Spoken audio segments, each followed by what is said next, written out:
Okay.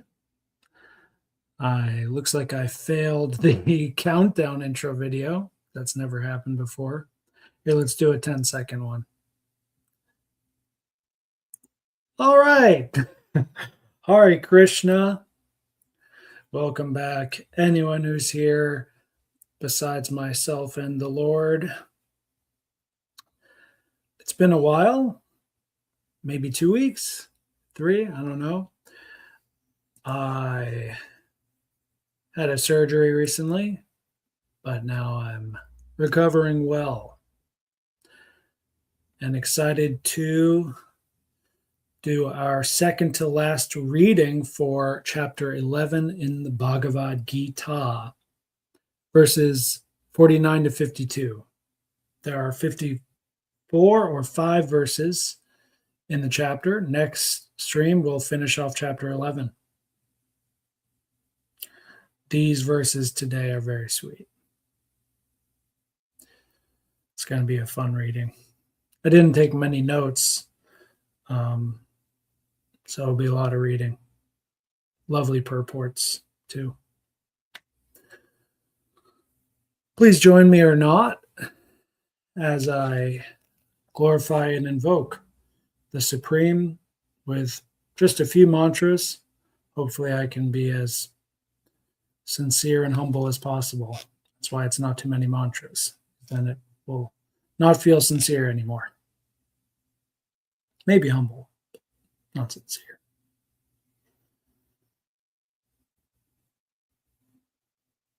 Om Namo Bhagavate Vasudevaya.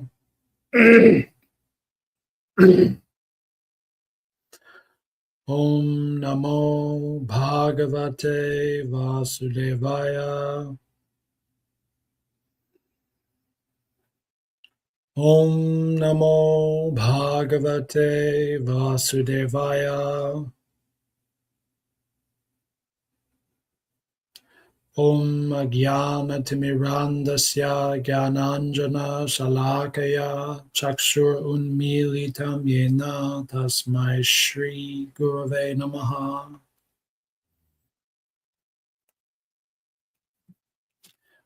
I often lose my breath while doing the second mantra. Barely get it out right in perfect time. First, we'll read verses 49 to 52 all at once, as translated by my Diksha Guruji. I start. There's so many different names to choose from. I'll go with Srila Acharya Dev Hridayananda Das Goswami Maharaj. I think that's the full name. Here we go. Be not alarmed or bewildered on seeing such a frightful form of mine. Fear dispelled, mind joyful, behold again this form of mine alone. Sanjaya said, thus speaking to Arjuna and calming that fearful one, the great soul Vasudeva revealed his very own form, assuming again a sublime, beautiful body. Arjuna said, Janardana, seeing this, your sublime human-like form, I am now restored, rational, natural. The Lord said, the form of mine that you have just beheld is very hard to see. Even gods ever yearn for a vision of this form. That's it. Once again, it's very sweet verse cluster. Simple, perfect. Before I shut this off, I'll do some notes on this translation. I like how it says gods with a lowercase g, and Srila Prabhupada says demigods, which is also correct and great. I don't know, this just sticks out to me that,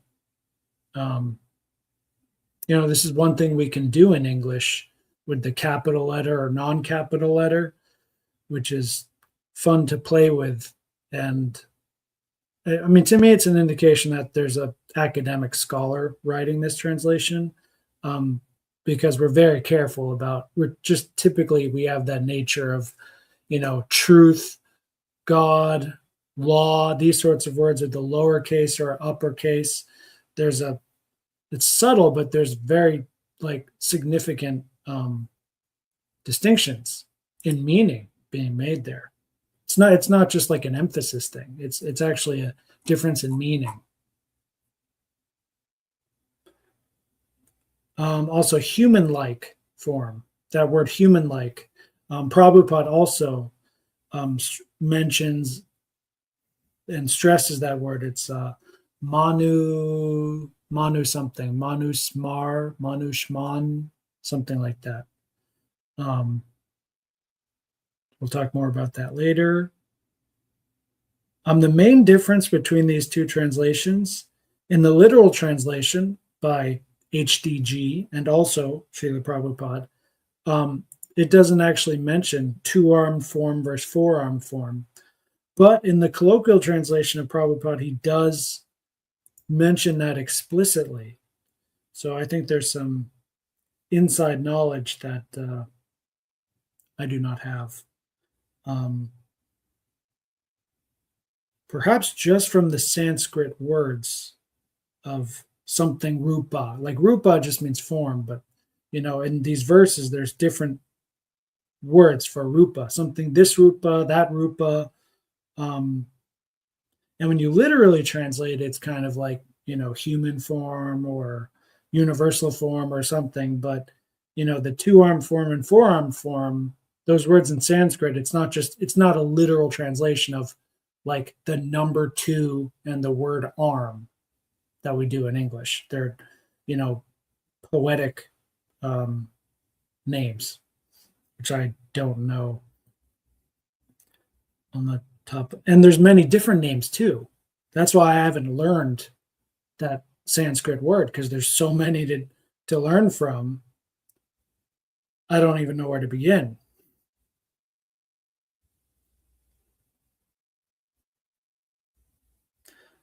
Vasudeva, that is not mentioned by Srila Prabhupada in the colloquial translation or purports, so I assume that's just from the Sanskrit itself. And also Janardana, that's mentioned here, but it's also not purported here. What Janardana means exactly. Now, the way this it's called a comprehensive guide to Bhagavad Gita and literal translation. I think that's the full title of this. There's 2 sections. So I'm reading just the literal translation, boom, boom, boom, verse, verse, verse. And then there's another section that is, the guide and the purport and so on. And then there's probably like a glossary and appendix. So Janardana, maybe we can look that up there's bibliography, there's an index.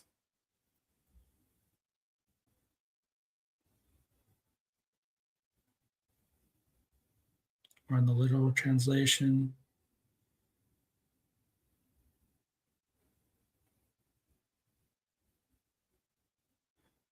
We can quickly go to J.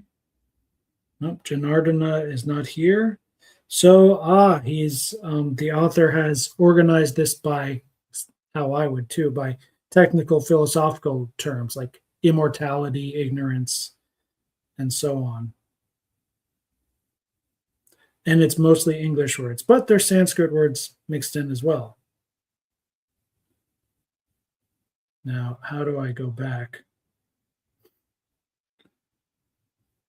I want to go back.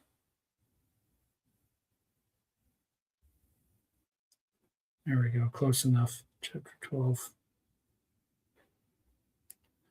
Okay, let's 9 minutes in. Cool. Let's now do Srila Prabhupada's translation, starting with verse 49. Basically, no notes for this verse, just that it's really lovely. Here it is, 49. Your mind has been perturbed upon seeing this horrible feature of mine. Now let it be finished. My devotee, be free from all disturbance. With a peaceful mind, you can now see the form you desire. I might just read the whole purport. It's a little surprising, the example Prabhupada gives here, but it's also perfect. So I can't even abbreviate it. In the beginning of the Gita, Arjuna was worried about killing Bhishma and Drona, his worshipful grandfathers and masters. But Krishna said that he need not be afraid of killing his grandfather. When they tried to disrobe Draupadi in the assembly, Bhishma and Drona were silent, and for such negligence of duty they should be killed. Krishna showed his universal form to Arjuna just to show him that these people were already killed for their unlawful action. That scene was shown to Arjuna because devotees are always peaceful, and they cannot perform such horrible actions. The purpose of the revelation of the universal form was shown. Now Arjuna wanted to see the four-armed form, and Krishna showed him. A devotee is not much interested in the universal form, for it does not enable one to reciprocate loving feelings. This is really the whole key of the purport and these few verse clusters, perhaps most of this chapter. A devotee wants to offer his respectful worshiping feelings. Thus, he wants to see the two-handed or four-handed form, Krishna form, so he can reciprocate in loving service with the Supreme Personality of Godhead. There's absolutely nothing I could possibly add there. We'll move on to verse 50. Svakam Rupam.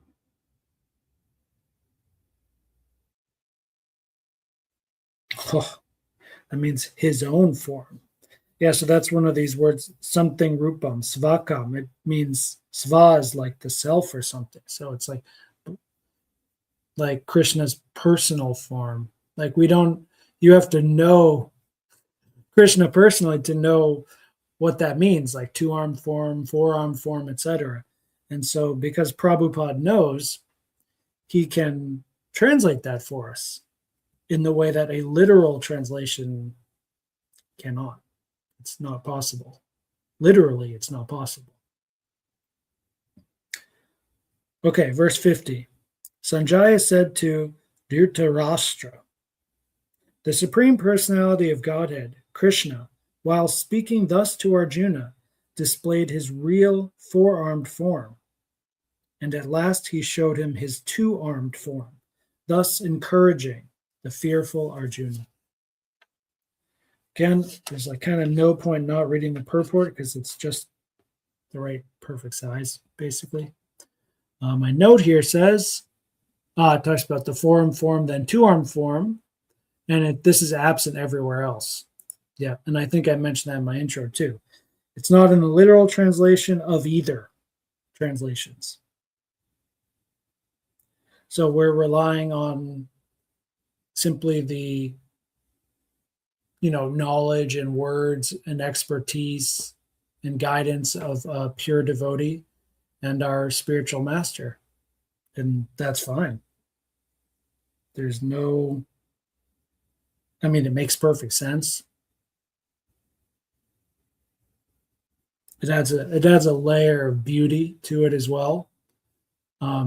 Krishna could have just gone from universal form straight to two-armed form, or universal form to four-armed form and just stay at the four-armed form. But, now that we know from Prabhupada that, it happened with this sequence, it adds a layer of, I would say, beauty and meaning to it, which otherwise we would not have from any literal translation.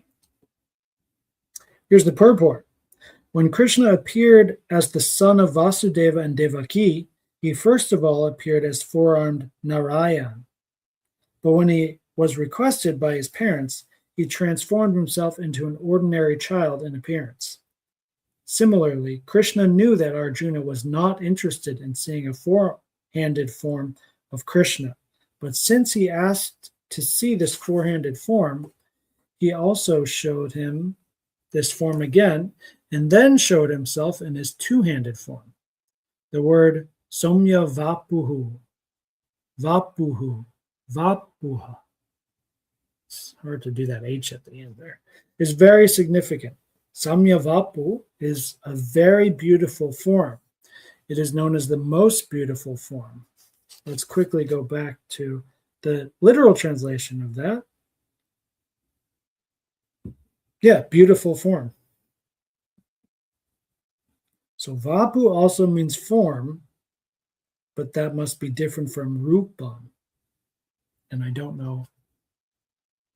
Well, that's the one we hear a lot from Prabhupada, Vani or Vapu, as far as how to follow and associate with Prabhupada, especially when his Vapu, like physical form, is not with us anymore. And we just have the Vani. That's still his form, that's still association.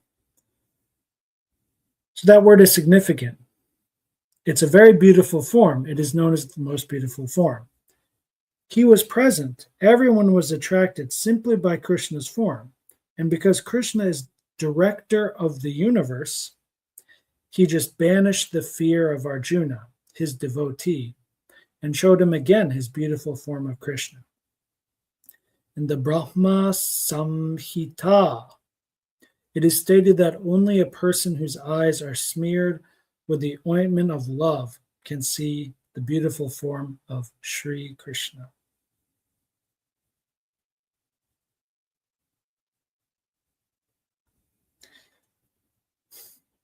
The main note for me, personal note for me, not relevant to most people. That word director in English, I now have a totally different relationship with that because it's such a common word in Korean. Director, Wanjanim. I called my that's the title for my surgeon, but also the principal of my school. It's I don't know how to literally translate that, but that's the English translation for a very common term for boss. But actually, they use a different word for boss, which I don't often hear. At least not at school. I don't know. Doesn't matter.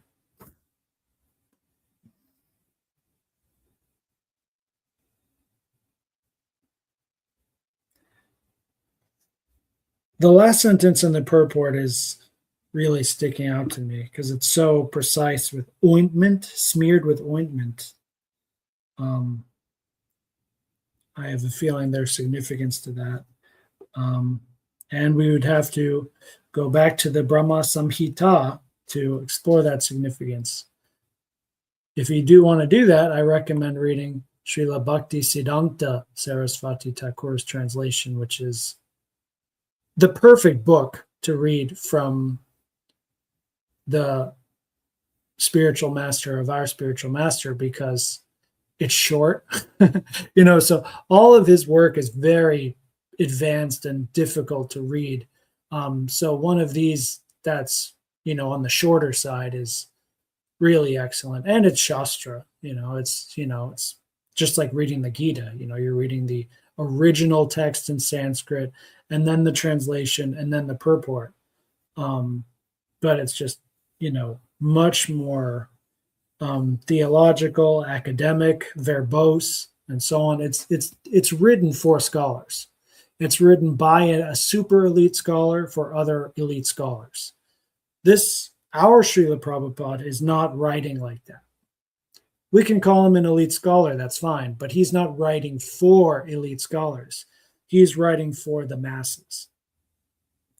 This Bhagavad Gita I'm reading is designed and marketed for millions and billions of people.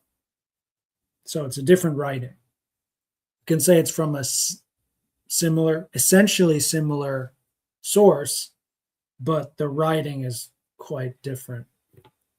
And that's really great, actually, that we have both. That's a huge blessing and opulence, I would say. That's one of the main reasons I can't get out of here. By here, I mean ISKCON and non-ISKCON associate, whatever you want to call it. Just, Krishna consciousness and the community, it's really hard to get away from. It's really hard. It's going to be really hard for any other spiritual or religious society to snag me from this when we have 2 Prabhupads or more with all of the Vani that's just freely available. It's really, I don't always have the time and, mood or what, or qualifications to appreciate it and practice it and so on. I'm not saying I'm over it or whatever. I'm not at all. But even so, if I'm offered something easier, it's still like, well, okay, so it's easier, so I might be fine in the short term, but then where is it going to end? I know this one, it's not going to end.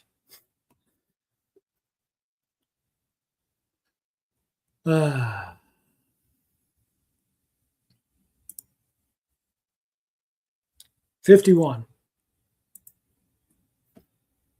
When Arjuna thus saw Krishna in his original form, he said, "Seeing this human-like form, so very beautiful, my mind is now pacified, and I am restored to my original nature." The exact same word in English is used in both these literal translations, human-like form. And then in Sanskrit, it's manusham rupam, which is literally human being form. Now, for me, just two small notes here for 51. This verse, to me, is the single most definitive one I can think of so far from chapter 1 to 11 that we've been doing, that shows God's personal and human-like features in the sense that I would think it would, destroy the impersonalist commentators and so on more than any other verse. Seems Srila Prabhupada does disagree with me on that one. But of course, it also doesn't matter because there's many more. There's not just one. It's a theme. There's like so many to choose from. Again, the purport is not that long, so I will read it. Oh yeah, my other note is just that the final sentence of the purport is so perfect. So Prabhupada starts off by talking about the words Manusham Rupam clearly indicate the Supreme Personality of Godhead to be originally two-handed. Those who deride Krishna to be an ordinary person are shown here to be ignorant of his divine nature. If Krishna is like an ordinary human being, then how is it possible for him to show the universal form and again to show the four-handed Narayan form? So it is very clearly stated in Bhagavad Gita that one who thinks that Krishna is an ordinary person and misguides the reader by claiming that it is the impersonal Brahman within Krishna speaking is doing the greatest injustice. Krishna has actually shown his universal form and his four-handed Vishnu form. So how can he be an ordinary human being? A pure devotee is not confused by misguiding commentaries on Bhagavad Gita because he knows what is what. The original verses of Bhagavad Gita are as clear as the sun. They do not require lamplight from foolish commentators. I'll just read it one more time, let it sink in. The original verses of Bhagavad Gita are as clear as the sun. They do not require lamplight from foolish commentators. I love how Srila Prabhupada uses that word foolish. It hits so perfect, I think.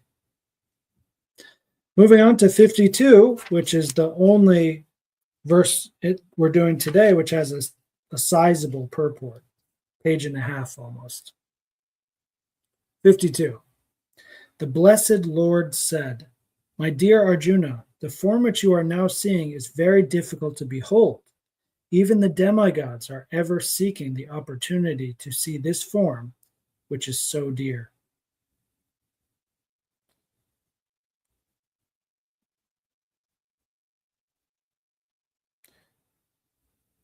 Yeah, and in this verse, the Sanskrit words for this form, it literally just means this form. So if you read this verse out of context, you don't know what it's talking about. You have to read it as within the sequence after the previous verses. You have to see it within the greater context. Otherwise, the meaning is largely lost. So one reason perhaps the purport is so long, Prabhupada is perhaps indicating that this is an even stronger proof of the inherently and essentially anti-impersonalist theology, which is expressed in the Gita. Although Prabhupada does not actually mention that this verse is the verse, as he has before, but he does give some particular examples, I think, that are worth looking at in the second paragraph here. So we may skip ahead a little bit. First paragraph is how you have to have just a tinge of bhakti, otherwise you cannot see any form of Krishna, basically.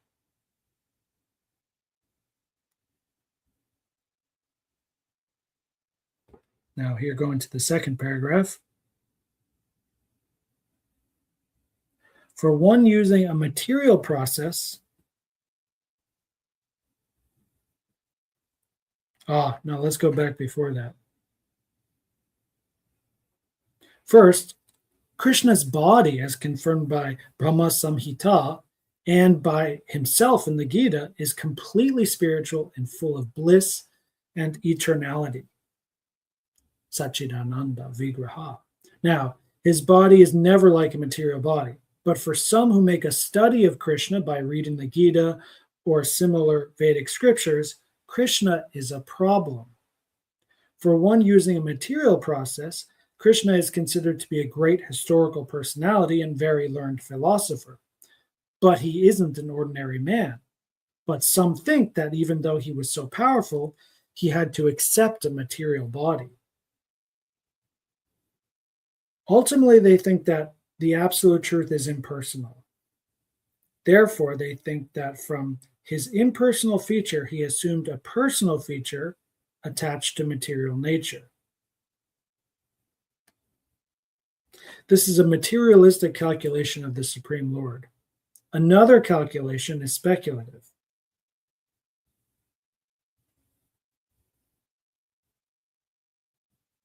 Those who are in search of knowledge also speculate on Krishna and consider him to be less important than the universal form of the Lord.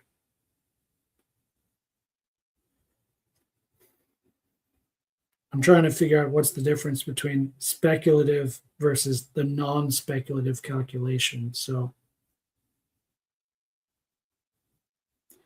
I guess the materialistic calculation talked about before is that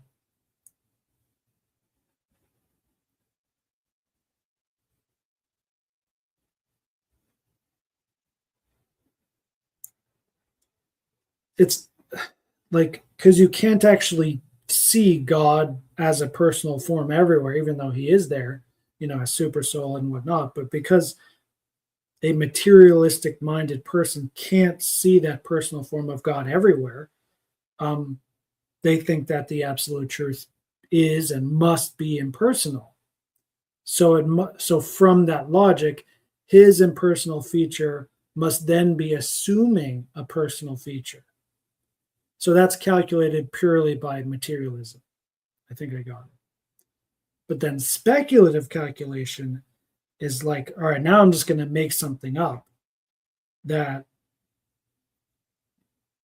we'll just speculate that this Krishna is less important than the universal form of the Supreme, perhaps because smaller is less important than bigger, and the universal form must be bigger, right? Back to Prabhupada. Thus, some think that the universal form of Krishna, which was manifested to Arjuna, is more important than his personal form. According to them, the personal form of the Supreme is something imaginary. They believe that in the ultimate issue, the absolute truth is not a person, but the transcendental process is described in Bhagavad Gita, chapter 2, to hear about Krishna from authorities. That is the actual Vedic process, and those who are actually in the Vedic line hear about Krishna from authority, and by repeated hearing about him, Krishna becomes dear. So once again, we have Srila Prabhupada being Srila Prabhupada, meaning he is himself an authority that Krishna is expressly talking about in chapter 2. And at the same time, Srila Prabhupada has received this from other authorities, from his spiritual master, and so on.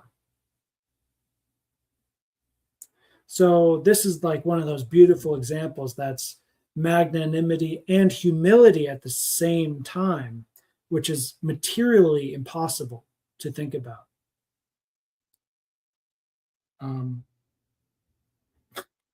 I heard recently someone claiming that President Trump kind of has this quality too. I think there's some truth in that, where he's very egotistical. So many people think he's arrogant and whatever, but he's also humble in that he really does care about people and want to do good things for people. But he's also really egotistical. So like for Trump, it's like, I want to help all these people, but I want to do it in a way where I'm the Nobel Peace Prize winner. I don't think Krishna is thinking like that. That notwithstanding, for any man or woman or child to be able to combine contrary virtues like that is truly amazing and transcendental. And that is perhaps why Aristotle never mentions humility as a virtue, because it does seem to be directly conflicting with other virtues like bravery, generosity, magnanimity, magnificence. These are all those virtues I spoke of require confidence and being big and valuable, and humility is like saying I'm not big, I'm not valuable. So it's really interesting how you can combine those virtues. Only transcendentally can that be done, I think. And that's where Vedic and Thomism combine.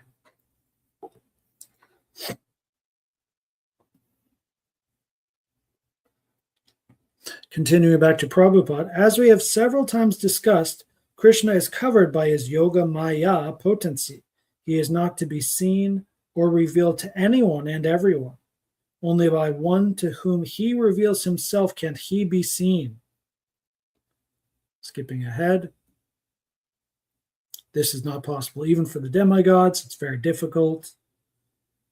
And the advanced demigods are always in hope of seeing Krishna in his two-handed form. The conclusion is that although to see the universal form of Krishna is very, very difficult and not possible for anyone and everyone, it is still more difficult to understand his personal form as Shyama Sundar,